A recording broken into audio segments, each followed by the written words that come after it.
Ambos.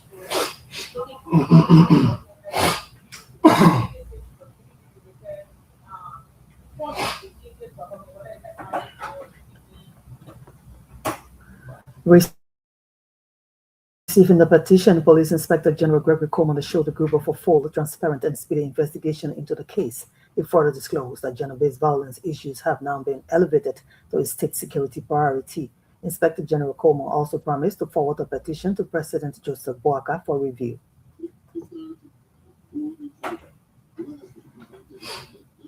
The next. Family of Tony Jackson has objected to planned autopsy scheduled for March 16, citing concerns over timing and proper procedures. In a communication, PT DASA Global Consultancy, the law firm representing the family, told the Liberia National Police Inspector General Coleman that the autopsy notice was late and that no qualified pathologist was available to represent their client's interests. You see any law firm there? The letter also noted that the absence of a death. Anyway, that one a dry story. Another dry story. Also dry story. Authorities of Grand Crew County. You see Josiah Nangwe? You see Josiah Nangwe? Y'all doing well. Y'all making it juicy for me. You see Josiah Nangwe?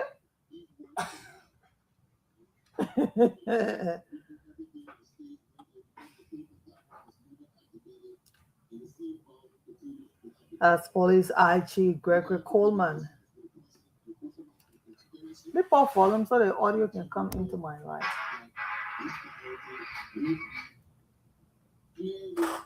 Yeah. No, that can't off from your speaker. Yeah, I think I'm from projects surrounding it. But you're reading. We realize the fact that a lot of the burning GDP issues have been left on the project, and as a result of the closure of those projects, the gap has become evident that indeed there is a problem. So, I don't know why the camera looks so dark. I cannot officially announce the input. The money is going to speak to where the public has the priorities. That's how Martina going on here.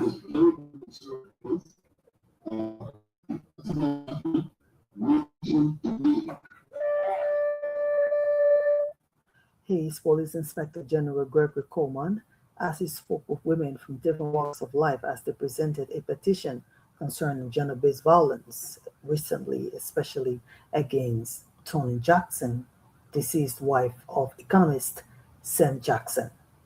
The family of South African national Tony Jackson has objected to a planned autopsy scheduled for March 16, citing concerns over timing and proper procedures. In a communication, PT DASA Global Consultancy, a law firm representing the family, told the Liberia National Police Inspector General Gregory Coleman that the autopsy notice was late and that no qualified pathologist was available to represent their client's interest. The letter also noted the absence of a death certificate and questioned the legal basis for conducting the autopsy at this time. The family is requesting that the autopsy be deferred to allow them to hire a qualified pathologist to oversee the process. Meanwhile, in spite of the communication from the Jackson's family on Monday, Spawn News gathered that the autopsy was concluded yesterday, with results expected to be disclosed soon. The office of former President George Manuel Weah has dismissed as false reports that he contacted French President Emmanuel Macron over the Liberia-Guinea border dispute.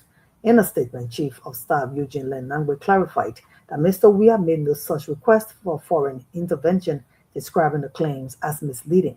The office said while the former president is concerned about tensions along the border, he recognizes that foreign policy decisions rest with the current government. It also noted that Mr. Weah has not received any official national security briefing on the situation. but supports peaceful diplomatic efforts to resolve the dispute. The statement urged the public to rely on official information and avoid spreading unverified reports circulating on social media. In a related development, former Deputy Youth and Sports Minister Asik Do has admitted to spreading false information claiming that ex-President George Weah contacted French President Emmanuel Macron over the Liberia-Guinea border dispute. In a Facebook post, Minister Do acknowledged that his earlier report, based on an alleged source with direct knowledge, was inaccurate. He apologized and said he accepts responsibility for the misinformation. Do praised the prompt clarification from President Weah's office, describing it as a sign of responsible leadership and maturity. He urged others to rely on verified information before sharing. Authorities in Grand Creek County have ordered the removal of 16 teachers from government payroll for abandoning their duties. The county education officer, Joseph Nangwe, says their salaries and benefits will be blocked this month in line with Civil Service Agency rules. He stressed that no teacher will be paid without working.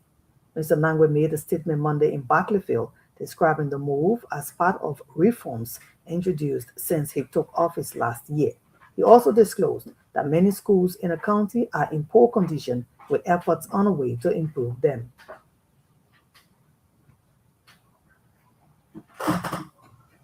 Nangwe, Josiah.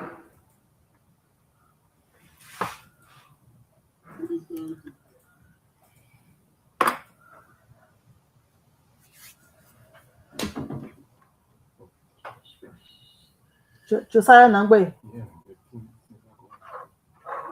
Play in the other play.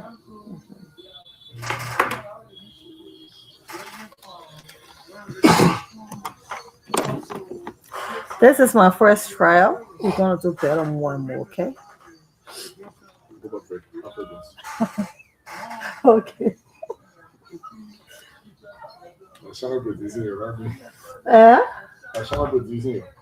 Channel? Where is he? Channel? Are you producing? Emmanuel Kpalin TV. I'll call your phone. The news almost over.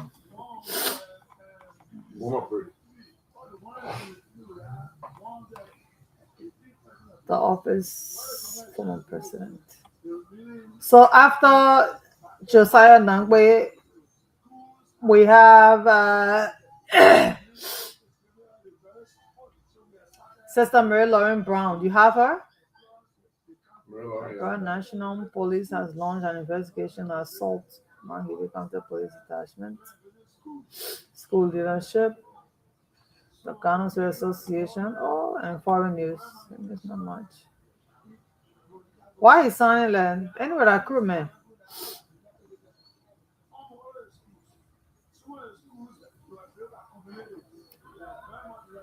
Grand Creek County Education Officer Josiah Nangwe. It's Grand Creek County Education Officer Josiah Nangwe.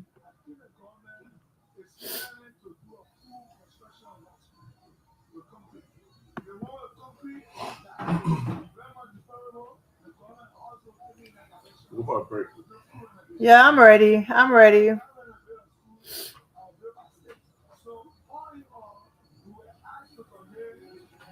Whoa.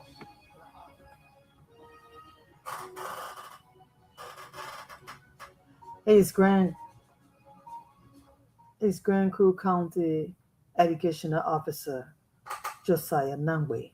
Well, if you're just joining us, this is a reminder that you're listening to Spawn News Live, 30 minutes of untainted news about Liberia, about sports and the rest of the world. Brought to you live on Spawn 107.5, Fabric 101.1, Super 95.5, and via www.spawnfmradio.com. Topping our headlines today, 3MRU leaders agreed to pursue a peaceful and diplomatic resolution to ongoing border tensions among Liberia, Guinea, and Sierra Leone. Liberian women staged peaceful protests in Monrovia, demanding justice in the mysterious death of South African national Tony Jackson.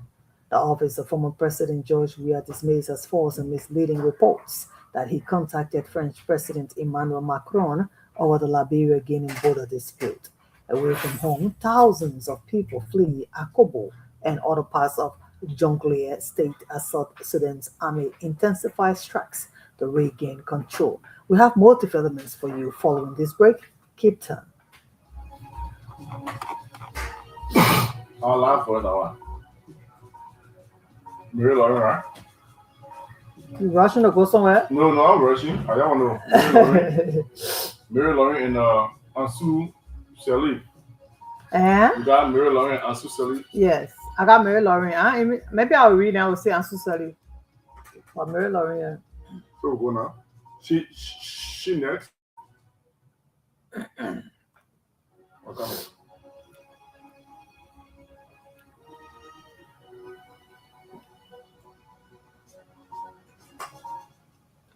The Spawn News Live, and welcome back to the rest of our developments.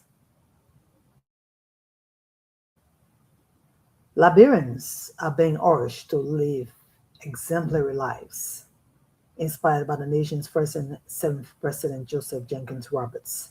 Former Stella Maris Polytechnic College President Sister Mary Lauren Brown says citizens must embrace unity, honesty, and patriotism to move the country forward. She made the statement Monday at a program marking the 217th birth anniversary of J.J. Roberts, organized by the J.J. Roberts Foundation. Sister Brown noted that Liberia is a nation of settlers and migrants, stressing that peaceful coexistence remains key to national development. She warned that division and dishonesty could slow the country's progress and called on Liberians to show love for one another.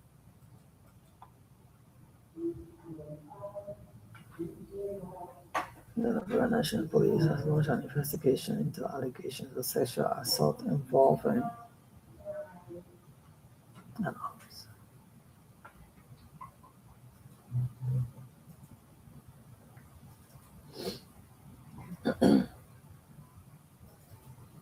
You could hear brother.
So we wanna check in everything. Who got time?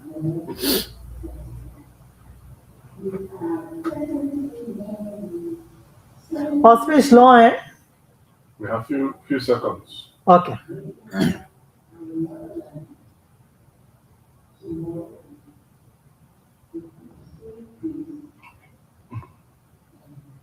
Okay.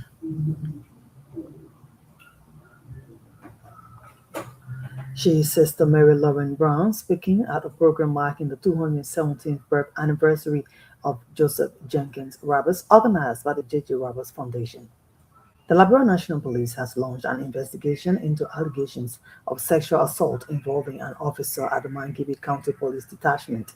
Police say the accused officer has been placed in custody and handed over to the Women and Children Protection Section pending a full and impartial investigation.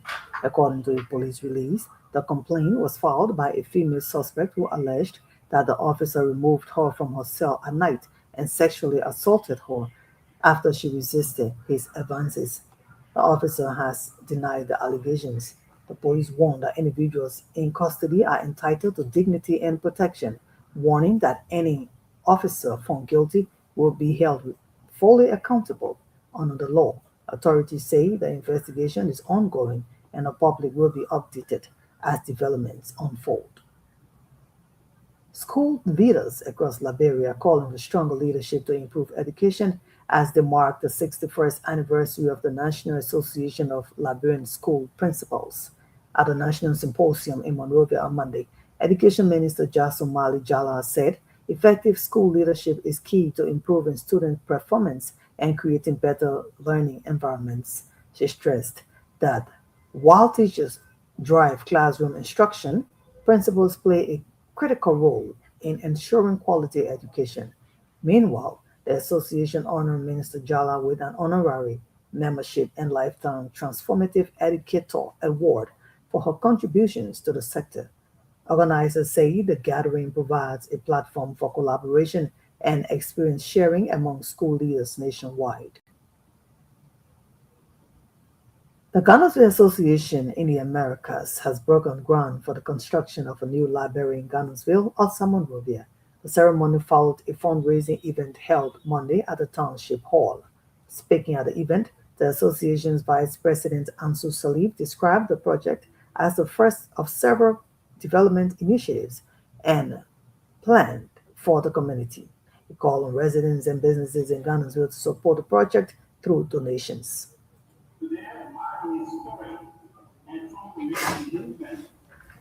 Oh, Ansu. Hold on.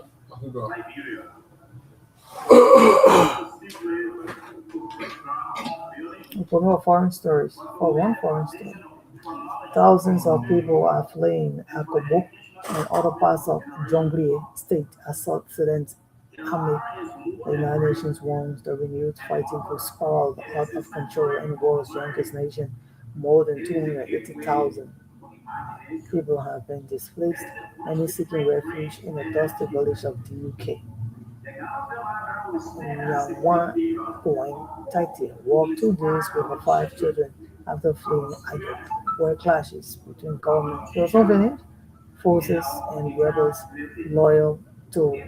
Hey, we got 5 minutes. I only one more story, man. Vice President Riek Machar have been escalating.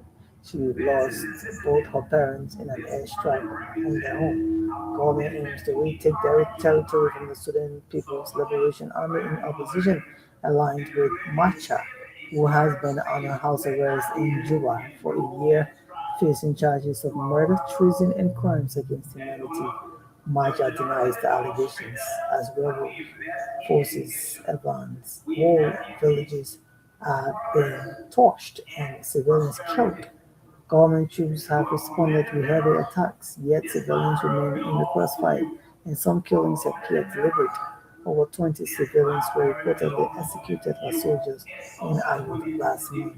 Humanitarian agencies are providing food, medicine, and essentials to the displaced in the UK, but UN officials warn that civilians continue to bear the brunt of indiscriminate attacks, abductions, and sexual violence.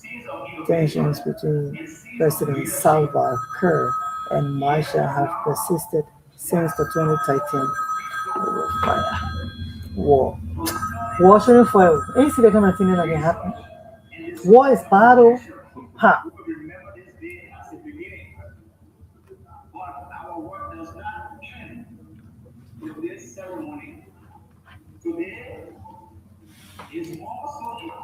Finish it.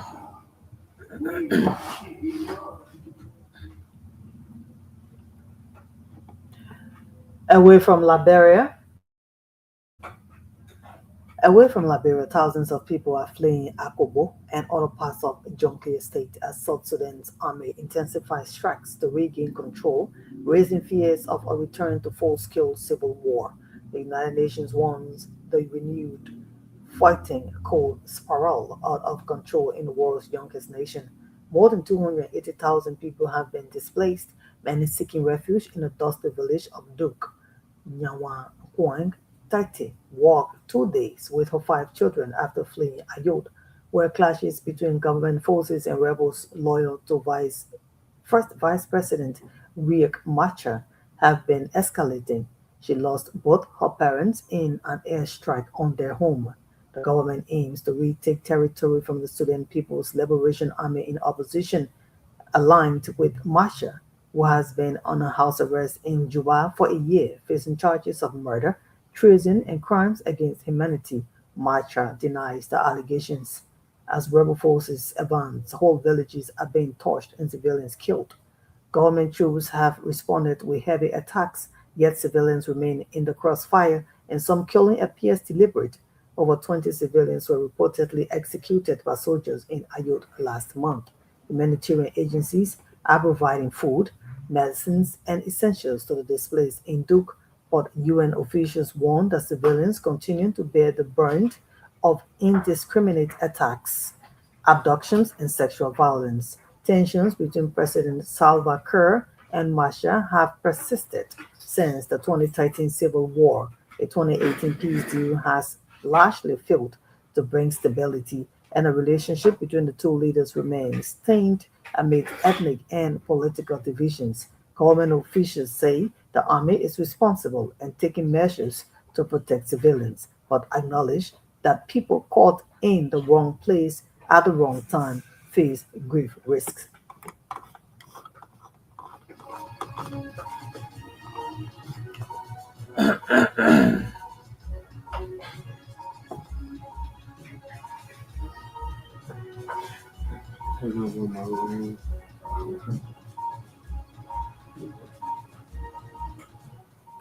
Well, that's how we draw the curtains on Spoon News Live for today, the 17th day of March.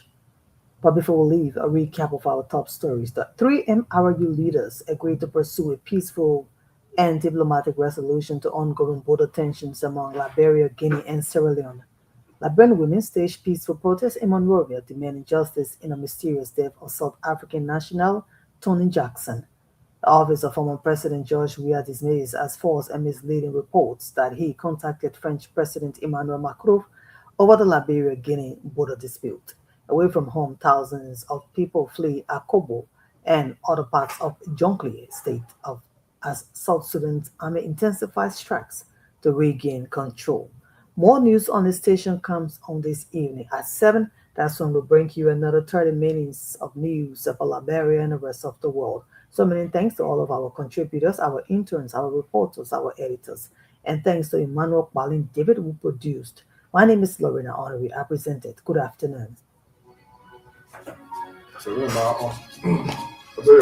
You need to.